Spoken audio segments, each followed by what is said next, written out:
வேஷமாகவே மனுஷன் திரியிறான். என்ன டிஸ்கிரிப்ஷன் வாழ்க்கையை பற்றி, இந்த உலக வாழ்க்கையை மனுஷர்கள் எப்படி வாழ்றாங்க? வேஷமாகவே வாழ்றாங்க.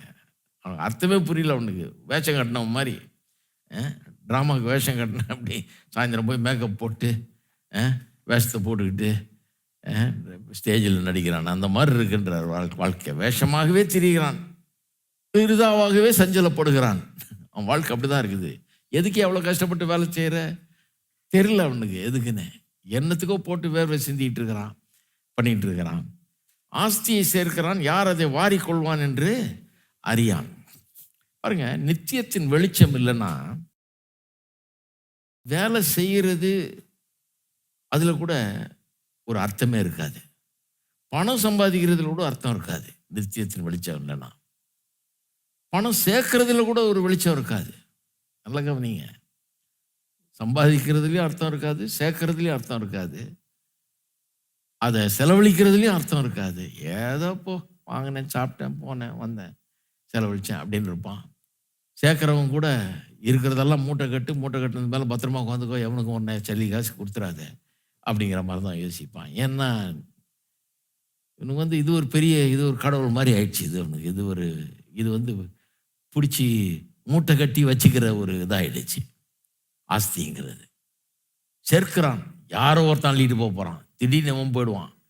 இவன் போயிட்டா யாரோ ஒருத்தன் அள்ளி. என்ன வினோதமாக இருக்கு பாருங்க வாழ்க்கை. எப்படி எவ்வளோ கஷ்டப்பட்டு சேர்க்குறான், பொட்டுன்னு போயிடுது உயிர். எவன் கையில் போய் கிடைக்கும்னு தெரியாது. நல்லா கவனம் வைங்க.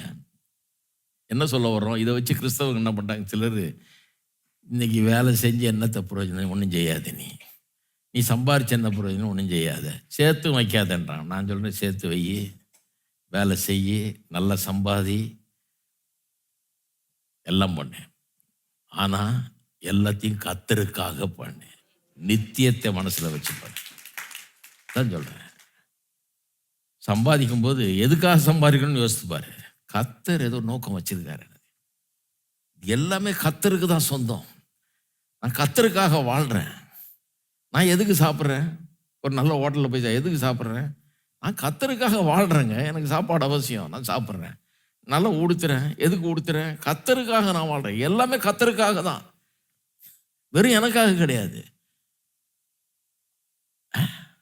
மீனிங் இருக்கு எல்லாத்துலேயும். எல்லாமே கர்த்தருக்காக.